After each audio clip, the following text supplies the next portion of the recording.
here we go again.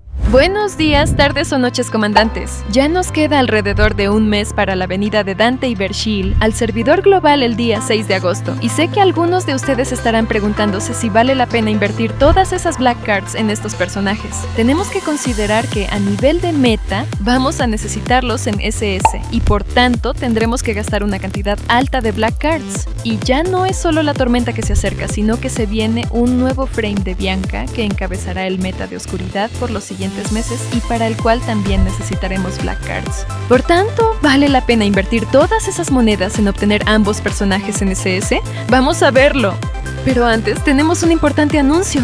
Gracias a ustedes, comandantes, por el continuo apoyo que le han estado dando a este proyecto, acabamos de llegar a los 1000 suscriptores. Estamos muy contentos de que se esté formando esta nueva comunidad y esperamos poder seguir creciendo en el futuro con el apoyo de todos ustedes. Continuando con el vídeo, vamos a considerar cómo funciona el meta en Punishing Grey Raven.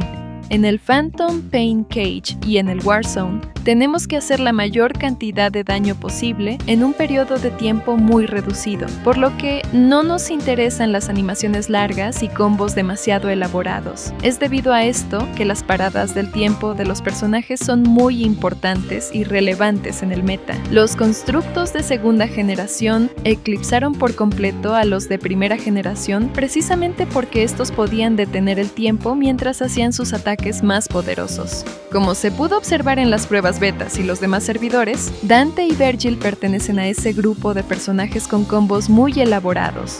Serán los personajes con más movimientos de todo el elenco, teniendo una copia casi exacta de su juego original. Y esto nos trae un problema. Según muchas publicaciones en redes, el nivel al que se encuentra Dante y Vergil en sus respectivos elementos están a un nivel muy inferior al de personajes como Lucía Piroat o Selena Pianissimo en sus respectivos elementos. Y he aquí donde surge la pregunta sobre si vale la pena gastar esas casi 50,000 Black Cards en ellos. Pero para el alivio de ustedes, comandantes, aún no está todo perdido porque existen los afijos de daño. Con este nuevo sistema se abrió un abanico completamente nuevo de formación de equipos y un nuevo cambio en el meta. Los equipos con afijos de glaciación o plasma llegan a unas cotas de daño bastante altas a niveles de inversión moderados, siendo estos los que están controlando un poco el meta ahora mismo. Y aquí es donde podrán brillar estos dos nuevos personajes. Dante, con su afijo de ignición, llega a un nivel bastante bueno de daño, acompañado por personajes como Nanami Star Trail y Vera Geiravor. Del mismo modo, Vergil llega a unos niveles de daño muy buenos con su afijo de Ultima Slash, acompañado de personajes como Han-Ying y Alisa. Sus kits de habilidades para hacer daño con estos afijos son pocos, y de rotaciones rápidas, por lo que compiten muy bien con el meta actual, que son rotaciones rápidas de mucho daño. Y nos parece extremadamente bueno que estos dos personajes no vengan a reemplazar a Lucía o a Selena, ya que esto también era una preocupación de nuestros comandantes, teniendo en cuenta que son personajes recientes y por los cuales también se hizo un gasto grande de Black Cards. ¿Kuro Games habrá metido los afijos pensando en la colaboración o fue una coincidencia? Una pregunta interesante, ¿verdad? ¿Fue primero el huevo o la gallina?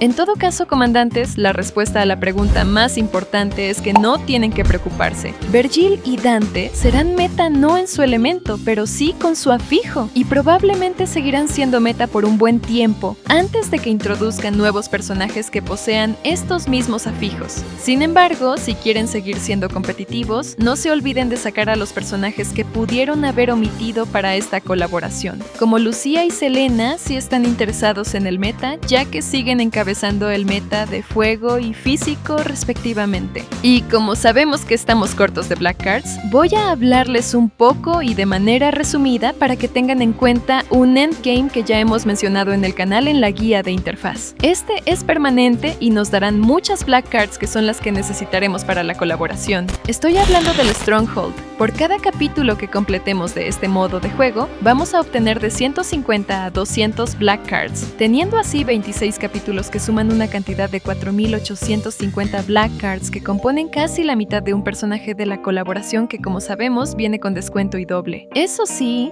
deben estar preparados para sufrir un poco. Para jugadores veteranos que no hayan tocado este modo por alguna razón, tendrán una gran reserva de Black Cards disponibles. Y los nuevos jugadores también tendrán esta reserva, pero será muy complicado que puedan llegar a obtenerlas todas. Este es uno de los endgames más difíciles de Punishing Great Raven, pero con hacer al menos los 15 primeros capítulos van a aliviar un poco la demanda. Este modo funciona de forma muy parecida al Norman Revival Plan. Vamos a ir por una serie de etapas realizando combates mientras completamos los stages que tiene cada capítulo. La diferencia con el Norman es que en el Stronghold no vamos a obtener ninguna clase de bonificaciones. De hecho, serán los enemigos quienes tendrán diversas bonificaciones, como que hagan más daño, generen corrosión, nos drenen energía para que no podamos usar los movimientos Signature, que sean inmunes a la Matrix, y jefes que tendrán todo su kit de habilidades disponibles con tanto daño que pueden eliminarnos de un solo golpe. Lo podemos resumir en 7 palabras.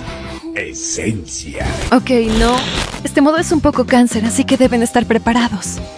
En este modo no tiene tanta relevancia el que tanto tengas buildeados los personajes, sino el cómo eres capaz de enfrentarte a las mecánicas de los jefes y los enemigos. Mecánicas como que te quiten todas las entradas de los botones y solo te permitan esquivar, y por tanto tendrás que evadir todos esos ataques que pueden eliminarte de un golpe, o saber cómo contrarrestar a jefes tan complicados como la Mandorea, que permite aplicar control mental a tus personajes y no dejar que los utilices a menos que los liberes primero. Sin embargo, tal como se dijo anteriormente, sigue siendo una fuente de Black Cards, y creo que ustedes, comandantes, podrían lograr completar al menos la mitad de todos los capítulos. Próximamente estaremos subiendo un resumen de todo lo que tendremos en el parche de la colaboración cuando salga más información oficial. Digamos que el roadmap en el server de Japón es un poco diferente del roadmap en la versión de Corea, y no sabemos si también será diferentes los de la versión global, por lo que estén atentos. Eso fue todo por este vídeo, comandantes. Una vez más les agradecemos a todos ustedes el continuo apoyo al canal. Esperamos que estos videos sigan siendo de ayuda para todos ustedes y que continuemos haciendo crecer esta comunidad. Ya el jefe está trabajando en la creación de un canal de Discord para todos aquellos que quieran integrarse en un espacio donde puedan compartir, así que estén atentos. Si te gusta este contenido, deja tu me gusta y comentario para apoyar a mi jefe. Nos veremos pronto. ¡Chao, chao!